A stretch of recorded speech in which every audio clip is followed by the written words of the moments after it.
I was very irritated when I had to sell the house. I'll be honest. Andre Thompson is an Austin-Travis County medic. He bought a house in Southeast Austin 6 years ago, but this July he had no choice but to sell. And then I get the tax bills and it just started going up. And then I got one that was very close to 10 grand. So he downsized and now rents a 1-bedroom in South Austin. And I got used to it. It took a second because of so much less space. He says it's sad that people like him who save Austinites' lives every day can't even afford a home here. So there are a lot of people that work for the city that need to kind of be around, but probably don't make, 300 grand a year. It's a situation city leaders admit is a crisis. On Tuesday, Mayor Adler and the nonprofit Housing Works proclaimed this Housing Affordability and Supply Week. This as City Council holds a series of special meetings to come up with solutions. However, as a community, we have to do more, and we have to do it quick.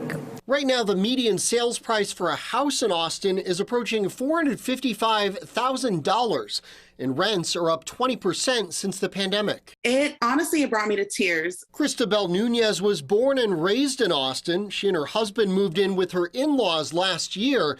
Now, finding a home of their own has been impossible.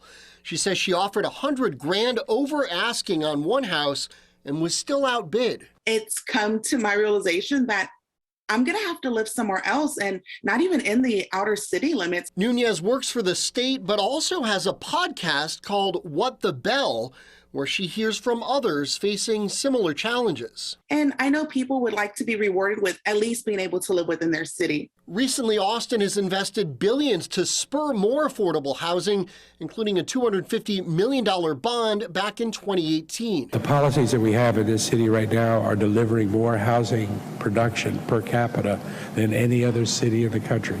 And yet, even still, that's not enough. But for Sonia Montez, it's too late. I decided that it was time for a change. After living in Austin since she was a kid, last year she and her family moved an hour north to Killeen, and she's not looking back. I have a 4-bedroom, almost 1,900 square feet house that I'm paying for less than what I was paying for my 2-bedroom apartment. I was just trying to look at the bright side.